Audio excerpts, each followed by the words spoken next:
Hey guys, it's Sam, and welcome to Caps Lock, a podcast designed to help you live bigger, better, louder, and longer. Before we get started, I just want to thank you guys for listening and for giving this a chance and for coming here in pursuit of your best self. This is a space where we are going to grow together, and I hope that it helps you go forward confidently, unapologetically, and with purpose. It's time to live your life in Caps Lock. If that mission feels aligned for you, hit the subscribe button so you never miss an episode, and let's dive in. Guys, today's episode is super top of mind for me because I am currently trying to cut back on screen time. I feel like a lot of us get this. I get this. I don't know if you do, but I get a notification like once a week on my phone that tells me how much screen time I have used. And between my laptop and my phone, so it doesn't include like TV, anything else, I averaged, this is like so embarrassing, 6 hours and 49 minutes per day of screens last week. And so I texted my friends and I was like, this is nauseating. Like, I'm never going to live this down. I'll never recover. And more than one of them replied to me and said theirs was higher, like higher enough that they felt like the need to text me. So I decided to do some math. If I continued in that pattern for a year straight, 6 hours and 49 minutes per day of screen time, over the course of 1 year, I would spend 103 days of that year looking at a screen. That's 28.3%, over a quarter of my year. Now, I don't watch TV all that much, but I certainly do at times. And I have a lot of friends who are like really into their shows, like they're TV people. And those people are probably looking at over 1/3 of their year if they add their TV time to their daily screen count. Like I said, it literally made me nauseous. I was working on my laptop when I did this math and I shut it so fast. I closed my laptop, I turned out all my lights, and I went outside. That is how visceral a reaction I had to that information. And all I could think about was, do we really want to spend a quarter or a third of our year, of our life, looking at a screen? So I decided to deep dive. I read an article by the Center for Humane Technology that is going to help us with kind of an entry point to this conversation, which is, in the simplest terms, how the fuck did we get here? And the article opens with a quote from Tim Wu, author of The Attention Merchants. He says, "We are in a time where we've sort of accepted the unrestricted, unregulated mining of the human consciousness, the harvesting of human attention. We are the resource." I think the first question you ask when you accept that information is why? Like, why do these companies want us to get stuck in the social media spiral? And growing up, my dad always said to me, and it just like really stuck, and I feel like I've used it many, many times in my life. If you don't know the answer, it's usually money. So the longer we stay on social media, the more information we are sharing with the tech companies about our demographics, our interests, our hobbies, our habits, our spending behaviors, our opinions. The list goes on. And if you think the product that Instagram and TikTok are selling is a platform for users to connect and experience and share, then I'm going to hold your hand while I say this. The platform is not the product. You are the product. You are the product, and they are selling you. All the data we give them, like the stuff I was talking about a minute ago, your demographics, your interests, your hobbies, your spending habits, they collect all of that data, and it helps them understand and predict what you are going to engage with, and thereby what you will spend money on. They sell that data to advertisers, and then the advertisers use it to better target you to make sales.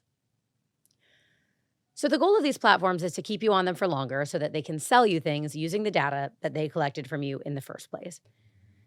Maybe we will break down the capitalism conversation another time. I don't think we're ready for that. But at the top line, I don't think it's inherently evil.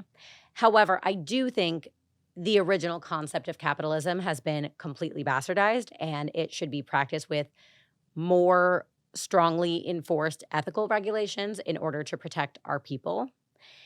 And we are currently not doing this. We are not practicing it with strongly enforced ethical regulations in many different ways, but especially, I fear, when it comes to social media. So the thing about social media, it's social media are destroying our mental health.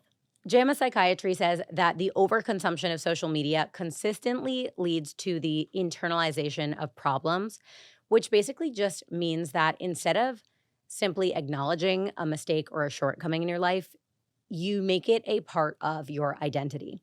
So, for example, if you miss a deadline at work, it's not like, oh, shit, I missed a deadline. Like, that sucks. I will plan better next time and it won't happen again. Instead, it is, I'm lazy. I'm a bad employee. I'm a failure. And that becomes a larger issue because it makes you start to believe that whatever failure you believe you're experiencing is an unchangeable part of your life and you are powerless to fix it because it's just who you are. Internalization is often linked to increased stress, anxiety, depression, and all of that is due to low self-worth. And it really applies to everything. I mean, I'm sure you've heard this a million times from a million people, that like trope, comparison is the thief of joy. Well, it's a trope because it's actually real. Another example, body image. It's not, oops, I didn't work out today. Let's get back on track tomorrow. It's, I'm fat. I'm lazy. I'll never be able to look or feel as good as that wellness influencer. And then I think another part of the mental health argument is related to dopamine and addiction like behavior. So, the American Psychiatric Association and the World Health Organization categorize addiction as a mental illness because it meets the diagnostic criteria for mental illnesses.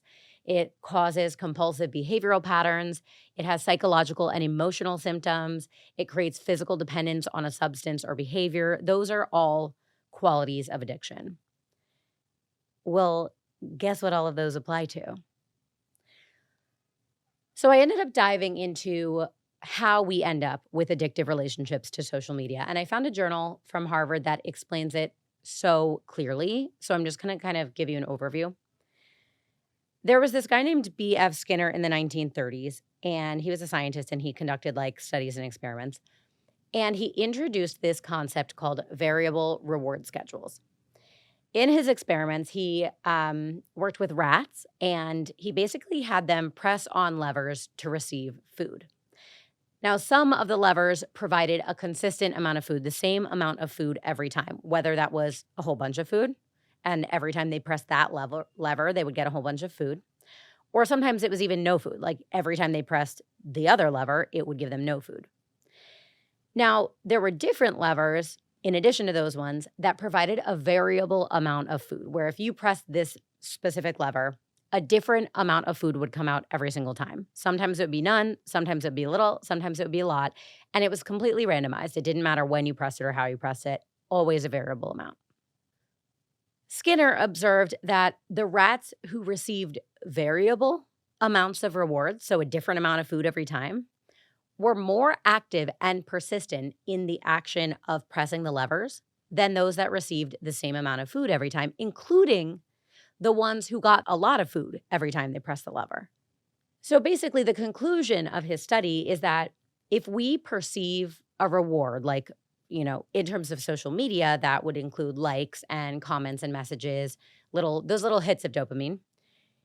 If we perceive a reward to be delivered at random, and if checking for the reward comes at little cost, we end up checking for the reward habitually to see if we will get it. So the bar for social media addiction is really low, and I would argue that most of us have it. So that's a little bit about the mental health. Now, social media also has been linked more recently to poor physical health. Of course, I think we all know that blue light disrupts your circadian rhythm, particularly when you're exposed to blue light at night. It also messes with your sleep quality, not just when you fall asleep and for how long, but also you'll sleep worse if you are exposed to blue light at night. A study conducted at the University of Buffalo also showed that research participants who used social media excessively were found to have higher levels, and I think this is so interesting, higher levels of C reactive protein, which is a biological marker of chronic inflammation that predicts very serious illnesses such as diabetes, certain cancers, and even cardiovascular disease. I think this is going to come up in a lot of health and like nutrition and lifestyle episodes. So I just want to like say it once here and then we'll deep dive somewhere else. But inflammation is at the root of so much chronic illness and so many terrible, terrible diseases. And I just think it's so crazy that sitting still and scrolling on your phone and using your eyes and your brain to consume social media can lead to this kind of inflammation and thereby all these illnesses. That is really kind of terrifying. And then aside from your mental and physical health, and you guys, I could give way more spiel on both of those topics, but like we literally don't have enough time in the world. So I'm just going to keep it moving. But aside from those things, social media has been, particularly in the last couple of years, deeply damaging to our interpersonal relationships. In the spring of 2023, United States Surgeon General Vivek Murthy released an advisory that says many, many things. But one of the things it says is that if you were exposed to social media consumption, particularly between the ages of 10 and 19, it had profound effects on functions such as your emotional learning and behavior, your impulse control, your emotional regulation, all of those things which lead to erratic and damaging behaviors in your interpersonal relationships. And now there are several emerging studies that suggest that continued exposure after the age of 19 actually worsens all of those conditions. And even just when you think about social media anecdotally, it causes so much distress and puts so much pressure on your personal relationships. I feel like FOMO was basically invented by social media. Like no one gave a shit what everyone else was doing until you could see it broadcast from your phone screen at all times. I feel like there's also like when I'm scrolling on Instagram, there's always like terrible stories about like girls being jealous of each other and like checking, oh, my boyfriend went out with his buddies last night and like he followed a girl on Instagram and like I checked today and he has one more person in his following. Oh my God, like that narrative is so exhausting. I think social media leads to a lot of overthinking, a lot of arguments. And also, of course, it's also a playground for bad behavior, right? Like, not all those girls who are accusing their boyfriends of doing sketchy shit, not all of them are crazy. So, listen, can sometimes social media be good? Sure. It's good for business. It's good for selling things. Obviously, we know that. It can be good for like staying in touch and keeping up with your friends who are not in your physical proximity. But in today's episode, what we're really talking about is overconsumption, consuming too much of it, habitual consumption, so frequent and regular consumption, and consumption without deliberation or intention, consumption that just feels like mindless. And all of these things are net bad for our mental health, our physical health, and our interpersonal relationships, which, as we know, are one of the biggest factors in our happiness and fulfillment in our lives. So the next question, which I feel like is a natural progression of this, is how do we stop? How do we stop being so addicted to our phones? How do we stop the muscle memory of tapping on that icon every single time we open our lock screen? And today I'm going to give you 10 different strategies for relaxing, for chilling out on the use of your social media. Some of this advice you will have heard before on the internet and from experts. Some of it might be new to you. I learned some things when I was researching for this episode, and there are some ideas in here that I think are really smart, really great. And since this is a little bit of a short episode today, this is a really good one to send around to your friends. Send it to your kid if you have a teenager who is addicted to their social media. I just feel like this is super kind of like soundbitey and shareable. So take what you need. Tip number one, And this one has saved my life, like literally changed my habits on such a deep level. Move your apps, like your social media apps on your phone, to different locations. Doesn't matter where in your phone you move them to, but take them out of the spot where they normally are and watch yourself scramble every time you open your phone. So I have this like muscle memory thing where I open up my lock screen and pretty much no matter what I'm going into my phone to do, my thumb taps on the Instagram icon. The other day I was opening my phone to call someone and my thumb just automatically tapped the Instagram icon and then I scrolled for like 10 minutes before I remembered that I was supposed to be making a phone call. So I decided to move my Instagram app out of the social media folder that I usually keep it in, and I just moved it to a different page on my phone. So now when I open up my phone and I go to tap on the icon, I open up like my calculator. And it is just such a crazy reminder of how often you just instinctually tap that icon out of pure muscle memory and not even intending to. I have looked at my calculator now like 6 times today alone because I meant to go open Instagram and I ran into my calculator. And this is good because it gives you a moment where you are forced to reflect on what you were about to do. Were you opening Instagram with the intention to like search for something, look for something, post something, communicate with someone specifically? Or were you just opening it to like check your notifications or to doom scroll or whatever? And that one moment of reflection is all you need in between you and the doom scrolling to put a stop to it. So move your app on your phone. Trust me, it changed my life. Number 2, I love this one. It is to put your phone in black and white. You can literally go into your phone settings and turn off the color. Colors, when we see them with our eyes, they trigger the release of dopamine in our brains. That makes us engage with it and it makes us crave more of it. If you remember during COVID, when everyone was wearing like gray sweatpants for months and months in a row, a bunch of people on social media went and started doing this thing called dopamine dressing, where they just like dress like the rainbow every day because it literally releases chemicals in your brain that make you feel happy. This is also why children's toys are often made in bright colors. So if you look at kids' toys, they'll be like red and yellow and orange and green and all the different colors. The reason for that is because when your brain engages with these colors, you release the dopamine. It keeps you engaged for longer. It keeps you feeding your attention to that item. And therefore, for children, it furthers their development. For us, it just keeps us involved in whatever we're looking at. So when you put your phone on grayscale, it's actually just less interesting to you, and your brain ends up giving up on it a lot quicker. I highly recommend this. It works wonders for keeping me off of my phone. I feel like when my phone's normal, I could literally, you guys, if it's video after video after video, I think I could scroll for hours. But when I'm on grayscale, kid you not, I just get bored. Like nothing is interesting anymore. It's actually kind of shocking when you realize how important color is to keeping your attention. Tip number 3, when you go to bed at night, and I think you know what I'm going to say, sleep with your phone in a different room. Do not just vow to yourself that you're not going to use it, because you are. You're going to pick it up. You're going to set your alarm. And then when you go to set your alarm, you're going to tap on Instagram. You're going to scroll. You're going to get a text and you're going to be, no. Just put it in a different room. Leave it to charge overnight in your kitchen or your living room or the bathroom so that when you are in bed at night, you are unable to get into your doom scrolling habit. The bedroom is a terrible place for blue light to exist. The advice that people give is no TV and no phone an hour before bed.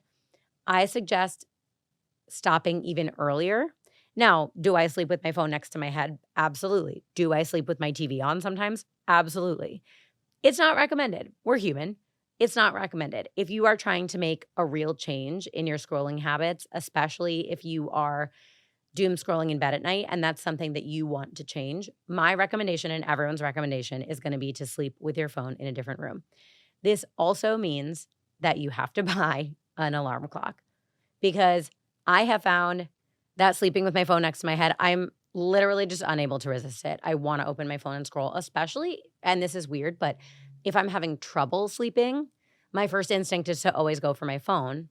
And that's just a vicious cycle because then you can't fall back asleep because high blue light. So sleep with your phone in the bathroom or kitchen or wherever. Tip number 4, and this one is so serious, you guys. Stop carrying your phone everywhere. I feel like it's always glued to my palm, and I feel like everywhere I look, every single person you lay eyes on, it's glued to their palm. Put it down. We bring it to the bathroom, we bring it to the kitchen, we, carry it when we're just walking from one place to another. Just stop.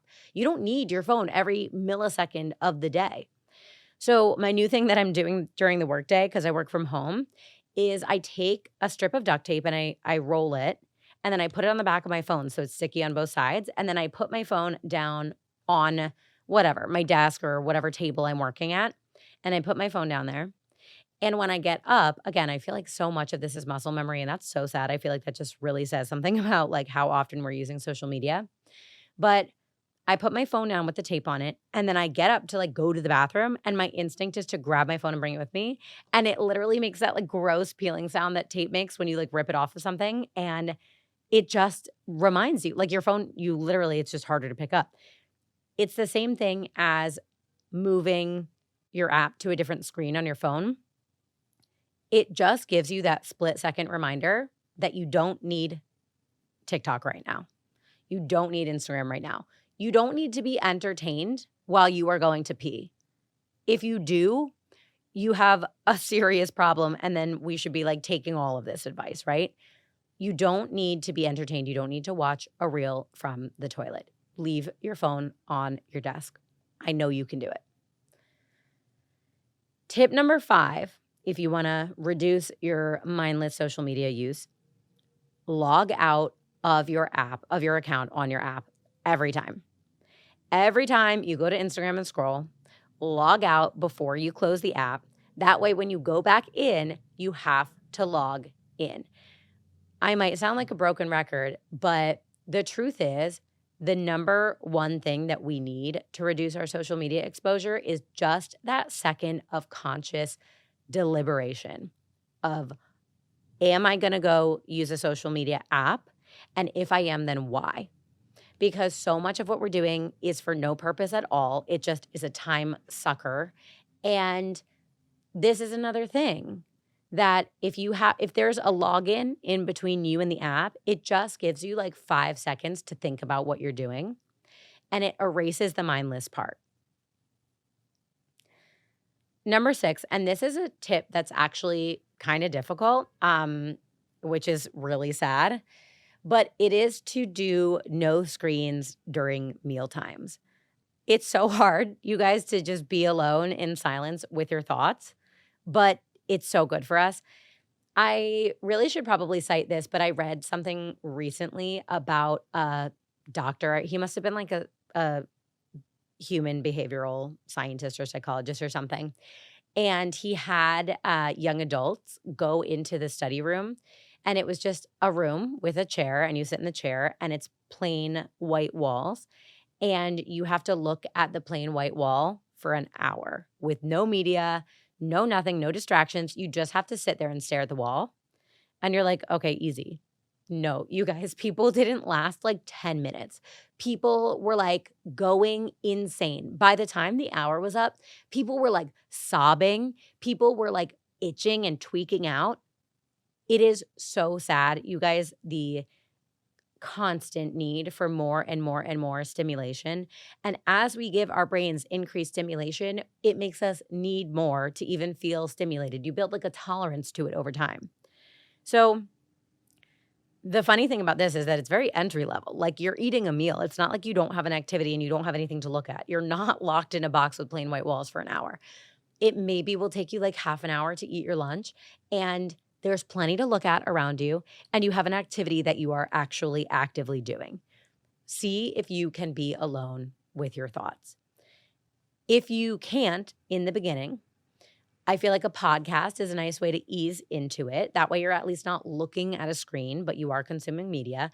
But I think the good version of this would be to just be alone with your thoughts. It's harder than it sounds, and I find that humiliating on us as a society. And I think it would be so good for us if we really just had some time alone with our thoughts during the day. So do your best to do no screens during meals. Number 7, and you've probably already thought of it, and it's really easy, but I feel like it's worth including because I do think if some of these are easy, then they're good, like, entry level kind of tips that you can integrate into your life without, like, that much effort. Turn off your push notifications. I have 100 jobs, but one of them is I create content for social media, right? And so for the longest time, I had all my push notifications turned on all the time. So I would get notifications every time. I didn't do likes because that's like a little crazy. What I don't need is 8,000 notifications in 2 hours. But I did have them turned on for comments, which I very quickly realized was not a good idea. And for a long time, I had them turned on for DMs. Now, this didn't apply to DM requests. It was only people who I've like DM'd with before. That's the only time I would get the notification when it was in my primary inbox. But still, the amount of times you get a notification and don't click on it is low. The ratio is low. So many times when you get the push notification, your instinct is to tap on it, and then it opens, and then you're in the app suddenly, and as soon as you finish reading the notification, you almost never just go back to whatever you were doing before. You're in this app, and like I said, the apps are designed to suck you in and keep you there. It's full of color and movement and animation. It's full of engagement and rewards and communication with other people. It is literally like your brain's wet dream. So if you turn off your push notifications, then at least you're not being prompted to open the app all the time. Like maybe you're still opening it of your own accord because we're totally brainwashed, but at least it's not like, hey guys, over here, it's Instagram. Please come in and ruin your day. So turn off your push notifications if none of this other stuff feels accessible to you. That is like such a low lift one to do. Tip number 8, set yourself goals that don't require phone time or computer time to accomplish them. A really good one, I think, is a reading goal. I don't think we read enough. I have a lot of friends who are like, oh, I don't really read books. And I'm like, that is not a flex. Do not brag about that. You are embarrassing. Let's be reading books, you guys. It's good for your brains. It's good for your human sense of empathy. It is good for learning things. Read a combination of fiction and not fiction. Explore the human experience through pages and printed words and not through your screen. I set myself a reading goal this year. I wanted to read 12 books in 12 months. I did do that, and I was very proud of it. And it was just a nice kind of hobby that took up my time and gave me less time to be doom scrolling, particularly in bed at night. Reading was really good for me. I feel like I've been reading before I try to go to sleep. It helps put me to sleep. It doesn't fuck with my circadian rhythm. So if you're looking for a goal idea, I suggest a reading goal. The other one is a fitness goal. I think for a fitness goal, something that requires training and like work to lead up to the goal is great. It's not just like a workout for an hour every day. I have 2 friends, Katie and Ellen. Hi, ladies. Shout out to you. Who I thought did something really cool this year. They just both wanted to run the New York City Marathon. And so they like trained for it and prepared for it together. And I think an accountability partner helps in so much of goal setting. And if you want to learn more about that, listen to the episode about New Year's resolutions. But if you set yourself a fitness goal and you have an accountability partner who you're doing it with and you are spending a decent amount of your time training and working toward that goal, you are not spending that time on your phone and you are getting the added benefit of socializing and of accomplishing something, which, by the way, is a great replacement for the dopamine you get from your phone. And I think it is way more fulfilling too. So set yourself some anti-screen goals. Number 9, this is also a really easy entry-level one and something that I think is kind of a good in-between. Like if you're not ready to go cold turkey, no social, this is a really great kind of easy step into it. Add time on your calendar when you give yourself full guilt-free permission to rot. I am a planner. And I love to have plans. I love to know something in advance. Like I cannot be surprised by the gender of my baby down the line, you guys. Like I'm just not one of those. Everything I do, I enjoy the planning and the knowledge of it and the anticipation of it just as much as I do the actual event. So for me, if I put something into my calendar that I like to do, So if it's like going to dinner with my friends or like doing an activity with my boyfriend, or maybe it's like a vacation, I look forward to it right up until the last second when I go. And if you are the kind of person who loves to rot and scroll and be on your phone, but you're trying to cut back because you know it's not very good for you, add it to your calendar. You will look forward to doing it. And then when you get to do it, it will not be like a guilt experience. You will not be like, oh my God, I just wasted so much of my time. No, you planned to spend that time scrolling and you did. Now, the trick is going to be when your window is up, you actually have to stick to stopping. So if you need to, set an alarm. And number 10, this is a little bit less of like a strategy and more like an opportunity, I think, for self-reflection. But I want you to seek out the underlying reason why you are mindlessly scrolling on your phone.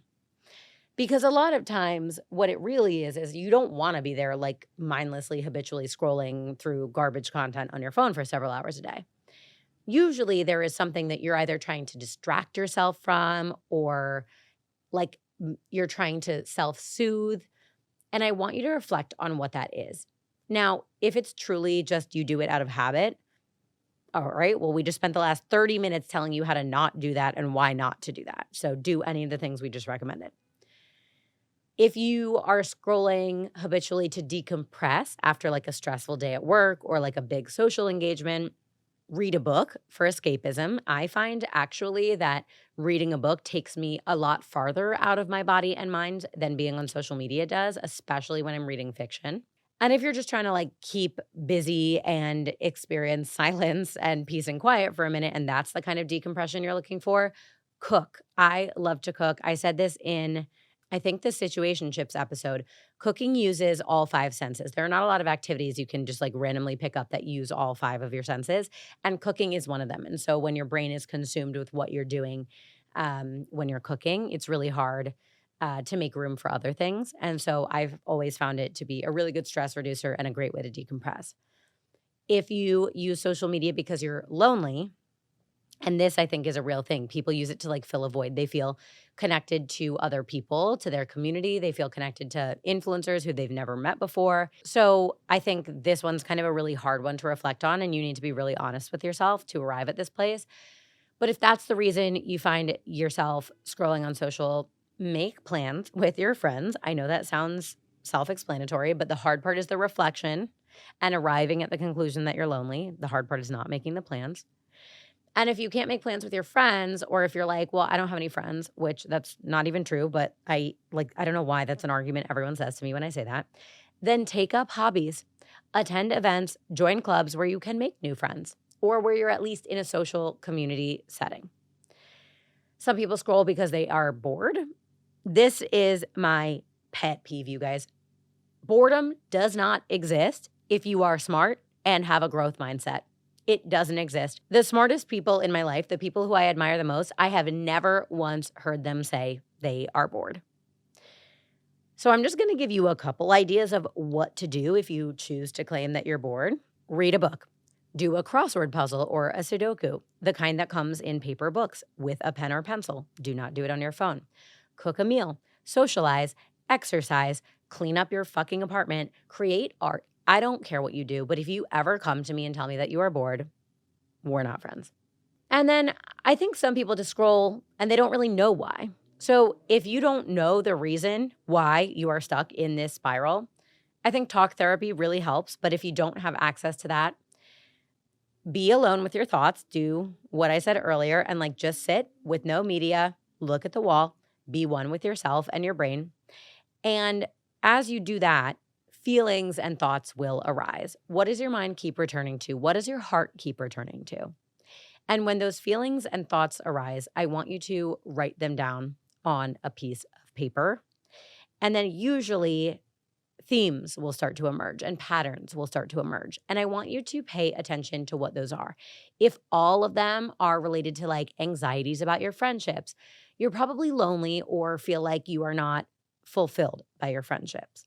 If a lot of your thoughts and anxieties are focused around work or deadlines or obligations that you might have, you're probably stressed out, and that's probably what you're doing on social media.